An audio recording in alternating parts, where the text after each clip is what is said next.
Хөдөө аж ахуйн сургуулийн эдийн засаг бизнесийн сургуулиас доктор профессор Сундуйн Бадарчийн нэрэмжит орчин үеийн маркетингийн хөгжлийн чиг хандлага хэтийн төлөв сэдвт олон улсын эрдэм шинжилгээний хурал зохион байгууллаа.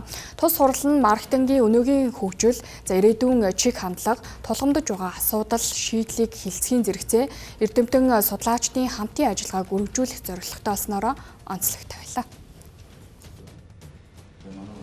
Энэхүү олон улсын эрдэм шинжилгээний хуралд Монгол улсын хөдөө аж ахуй их сургууль, Монгол улсын их сургууль, шинжлэх ухаан технологийн их сургууль, удирдлага академи зэрэг дотоодын ихтэй сургуулиудаас гадна Хятад, Солонгос, Таиланд, Унгар, Нидерланд зэрэг 6 улсын 14 сургуулийн эрдэмтэн судлаачид оролцож байна. Тэгвэл хөдөө аж ахуй их сургуульд 1990 онд тэнхэн байгуулсан өнөөдрийн гол баатар Эс Бадарч эрдэмтэн өнөөгийн маркетингийн чиг хандлагыг тодорхойлж байна.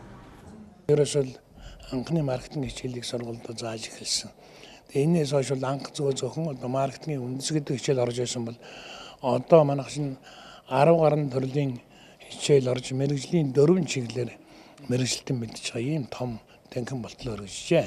Судлаачид хиймэл оюун ухаан буюу AI, ухаалаг технологи, дижитал шилжилтийн эрийн үед маркетингийн шинжлэх ухаан хэрхэн өөрчлөгдөж буй талаар судалгааны үр дүнгээ танилцууллаа. Мөн маркетингийн энэ чиг хандлагыг хөдөө аж ахуйн салбартаа уягах, салбарын бараа бүтээгдэхүүнийг үнэт хүргэх шинэ гаргалгаагч олж харсан сургуулийн удирдлагууд хэлж байна. Тэгэхээр өнөөдрийн зохион байгуулагдж байгаа энэ эрдэмтний баг хурал бол энэ одоо хөдөө аж ахуйн салбарын зах зээл тийм ээ, маркетингийн асуудлыг иж бүрэн шийдвэрлэх тийм ээ, энэс гарах гарц арга замыг хамтран хайх энэ зорилготойгоор одоо өнөөдөр эдгээр хурал зохион байгуулагдаж байгаа. Чондоо хэлэх юм бол хэрэглэгчид бол өмнө нь айгүй их завгүй одоо маш их сонголтын дунд ингэж төөрж исэн.